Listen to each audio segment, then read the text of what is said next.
Welcome back to 7 News Live at 5. The primary election is tomorrow for many local and state races. And even if you don't live in District 12, the Senate race there is on many people's radar. Yeah, to be closely watched for sure. The incumbent, State Senator Lee Bright, has been a polarizing figure the last 8 years, known for his attempt to introduce a transgender bathroom bill, his filibuster, for example, of the budget last year. This year, he has more challengers than ever. And here's a look at who's in the race and why this is one to watch. Many of the roads in South Carolina's District 12 are lined with a seemingly ever-growing number of campaign signs ahead of tomorrow's primary. It's where Republican voters on the west side of Spartanburg and east side of Greenville counties will decide a four-way race.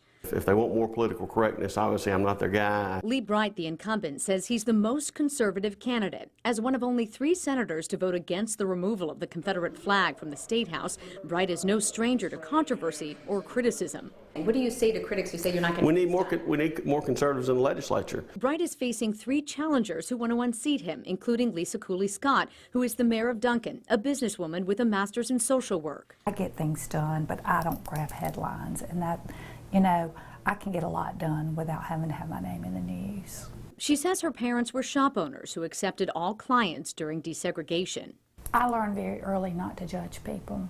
Scott Talley is a Spartanburg lawyer who served in the State House until he lost to Bright in 2008. I've gotten bills passed in the legislature.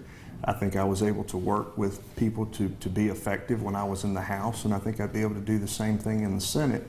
And I think that is what this district needs. And David McCraw, a veteran, owns 3 businesses and has never held elected office. The Spartanburg native says Bright is a branding problem for this state. We need someone who can actually work with people, that will gain people's respect and respect for people in this district and from South Carolina, and Lee is not that person.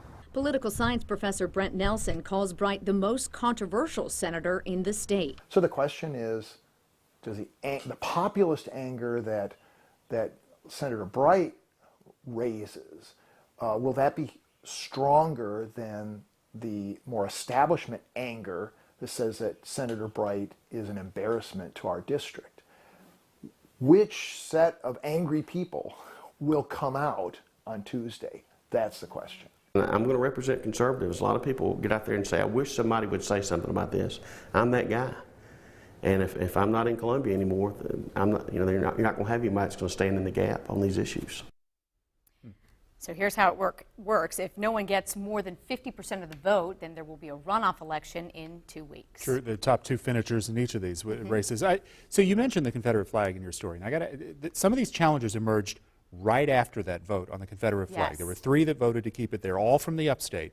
So these 3 challengers, do they say that's an issue for them? Oh, yeah, absolutely. In fact, every single one of the challengers that I spoke to said it was because of Lee Bright and the stance that he's taken on so many of these controversial issues that made them want to get in the race. It'll be interesting to see how that affects voting tomorrow. And tomorrow is a big voting day in South Carolina. 39 lawmakers do have a challenger.